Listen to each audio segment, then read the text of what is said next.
Hello everyone. Here's the reality. We all want things to be better in our business. But for things to be better, they have to be different. And for things to be different, they have to change. Most of the leaders and managers with whom I've worked over the years tell me pretty much the same thing, that the changes they need to make in their operation would be so much easier if only everyone bought in.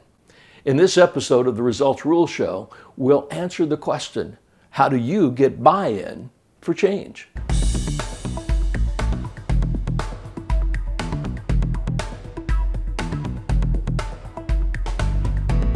For some, buy-in is that motivational moment of unity where everyone emotionally or even physically locks arms and decides to slay the monster that's impeding the journey to greatness. For others, buy-in is that quiet confidence that recognizes the challenges ahead and that they have the ability to overcome them.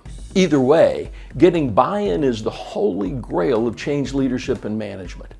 Every change you want to make in your business is much less complicated, has much less drama and backbiting, and gets past the apathy, questioning, and even potential for malicious obedience that results when people don't get on board with change. So here are 4 ideas you can use the next time you need buy-in for a change, regardless if it's a small one like when you want to break for lunch, or it's a monumental one, such as an overall transformation of your business model. 1. Communicate.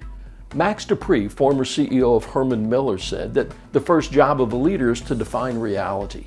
Applied to leading change, you have to clearly communicate a compelling vision for the future compared to the current state in your business. Your communication needs to include the cost of staying the same compared to either the risk of failing or the opportunity to succeed.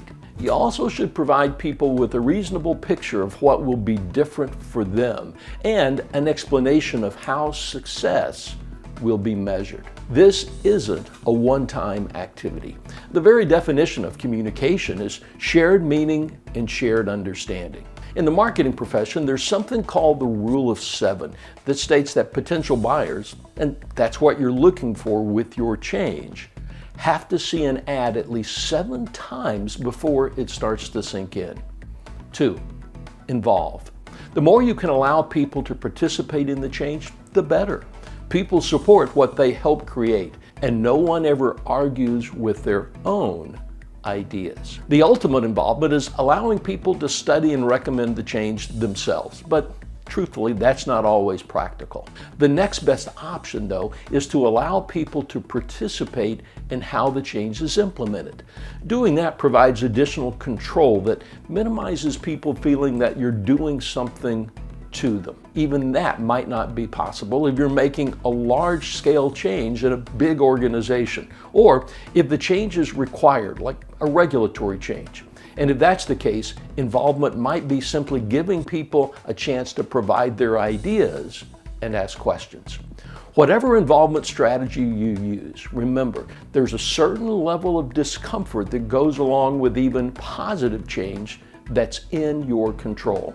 So, the more you can involve people, the more likely you are to get buy-in. 3. Support and structure. Now, a lot of the change gurus out there focus on the soft aspects of getting buy-in for change.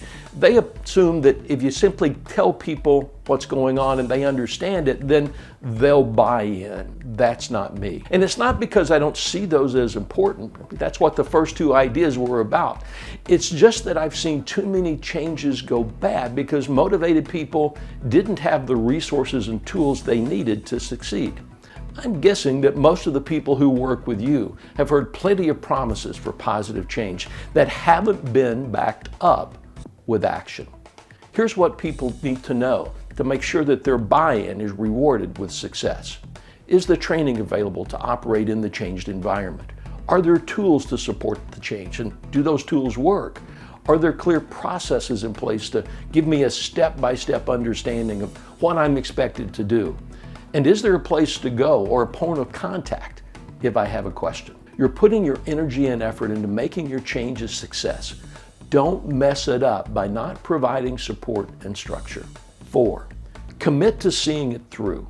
It frustrates everyone on your team when you start a change and then never finish it.